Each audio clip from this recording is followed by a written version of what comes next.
문화의 도시, 역사의 도시지 않습니까? 여기 서안이 바로 중국의 그 문화의 도시, 역사의 도시다라고 보시면 되는데, 이 서안은 몇 년의 역사를 지금 자랑하고 있냐? 3000년 역사를 자랑하고 있습니다. 근데 그 3000년 역사 중에서도 1100년이라는 시간 동안 여기에다 뭐를 안 쳤냐? 수도를 안 쳤다라고 보시면 돼요. 도읍지를 안 쳤다. 1100년 동안 총 몇 개의 왕조가 여기에 거쳐서 지나갔냐면 13개 왕조가 거쳐서 지나갔습니다. 그 중에서 우리 가장 흔히 얘기하는 조대는 주진 한당, 주나라, 진나라, 한나라, 당나라다 라고 얘기를 많이 하거든요. 이렇게 13개 왕조가 지나가다 보니까 여러분, 우리는 이 지역에는 뭐가 많았냐? 여러분, 황제가 많았습니다. 이 1100년 동안 총 몇 명의 황제가 있었냐면 74명의 황제가 있었어요. 여기가 무려 74명의 황제. 자, 여러분, 황제의 무덤을 뭐라고 불러요? 릉이라고 부르지 않습니까? 네, 그러면 74명의 황제가 있었으면 총 이 지역에 74점의 황제의 릉이 있어야 됩니다. 근데 여기는 총 몇 점의 릉을 보유하고 있냐? 73점의 릉밖에 보유하고 있지 않아요. 그 하나는 어디 갔냐? 하나는 뭐 일부러 안 만들거나 뭐 없어지거나 그런 거 아닙니다. 우리가 당나라 때 역사를 보게 되면 중국에서 역사상 최초의 여자 황제가 있었어요. 아시죠? 추천무. 네, 추천무라고 하게 되면 중국에서 3대 악녀 중에 악녀라고 얘기를 하고 있습니다. 3대 악녀 중에 악녀. 그 3대 악녀 중에 청나라 때의 서태후, 그리고 한나라 때의 여황후, 여치입니다. 그리고 바로 당나라 때의 측천무라고 하는데, 이 측천무는 최초의 여자 황제였어요.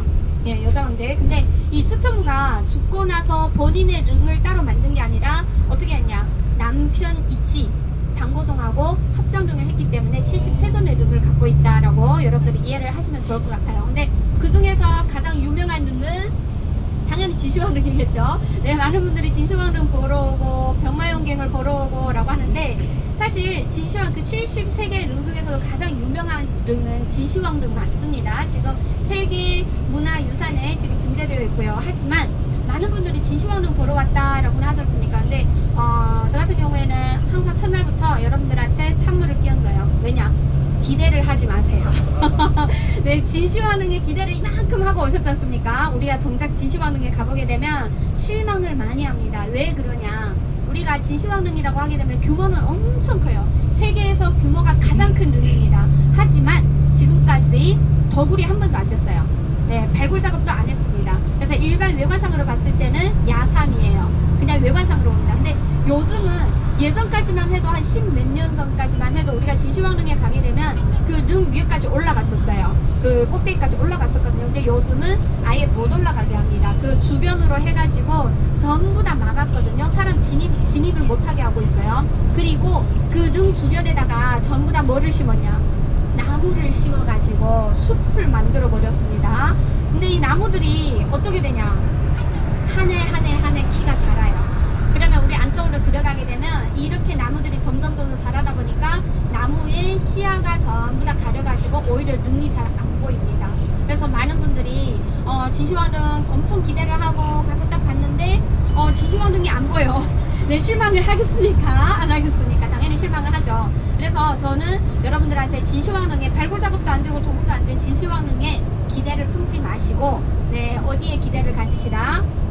발굴 작업을 진행을 한 병마용갱에 네, 기대를 많이 가지셔도 좋다라고 보시면 됩니다. 그래서 이런 점들이 있다 보니까 정부에서는 뭐를 운영을 하고 있냐?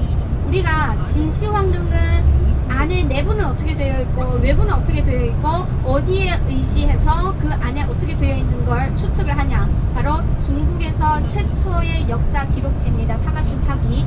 네, 거기에 사마천 사기에 기록된 내용을 토대로 해가지고 진시황릉에는 내부는 어떻게 되어 있고 외부는 어떻게 되어 있구나라는 걸 우리가 알 수 있거든요. 그래서 정부에서는 진시황릉 내부를 구경 못하고 외부를 구경 못하는 대신 뭐를 만들었냐? 사실 지하궁전이라는 곳을 만들었습니다. 지하궁전 안에 들어가게 되면 진시황릉 내부와 외부는 어떻게 만들어졌고 진시황의 일생을 볼 수 있는 그런 공간이거든요. 그래서 이런 아쉬운 부분들을 보충을 해줄 이런 공간들을 만들었다라고 보시면 돼요. 그러다 보면 많은 분들이 궁금해 하십니다. 우리가 73점의 황제 릉이 있는데 그러면 진시황릉도 그렇고 지금까지 발굴 작업을 한 릉은 하나도 없어요? 라고 물어보십니다. 사실 발굴 작업은 시도는 많이 했죠. 근데 여러분, 여기가 고도가 굉장히 높은 지역입니다. 네, 우리 역사의 고도가 굉장히 높은 지역이에요. 왜 역사의 고도가 높다라고 얘기를 하냐면 제일 마지막 수도, 여기가 제일 마지막 도지를 앉혔던 조대가 바로 당나라입니다. 당나라라고 하게 되면 우리 1300년 전의 역사예요. 그러면 뭐를 의미하냐? 우리가 황제, 지금부터 제일 가까운 황제의 무덤이라고 해도 1300년 전입니다, 여러분. 우리가 1300년 전의 무덤을 발굴 작업을 하게 되면 여러분 상상을 해보세요. 그 내부는 어떻게 되어 있었으며, 그리고 지금까지 발굴 작업을 진행을 하려고 뚜껑을 열어보면은 이미 안에는 어떻게 되어 있냐? 더굴이 다 됐습니다. 네, 텅텅 비어 있습니다. 이런 룸들이 진짜 다반수다라고 여러분들이 이해를 하시면 됩니다. 그래서 워낙에 고도가 높고 오래된 릉이다 보니까 내부는 훼손이 다 됐고 더굴이 다 된 상태로 남아있는 릉들이 대부분이다라고 보시면 되고요. 유일하게 지금까지 발굴 작업을 진행해가지고 릉 내부 7m까지 내려가서 거기 갱을 볼 수 있는 릉이 딱 하나밖에 없어요. 사실은. 네, 한나라 때 한무제 아시죠? 한무제의 아버지인 한경제릉입니다. 유일하게 지금 발굴 작업을 해가지고 안으로 들어가 볼 수 있는 릉이거든요. 그래서 지금까지는 아쉬운 부분들이 있습니다. 당나라 때라고 해도 우리가 당나라 때 유명한 릉들이 많아요. 측천무 릉도 유명하고요.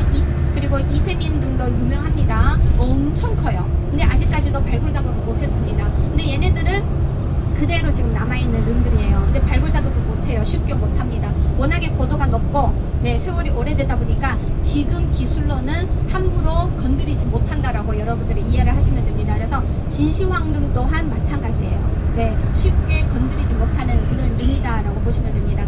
자, 우리 지금 고속도로 달리고 있는데 여러분 지금 밖으로 창가로 지금 내다보세요.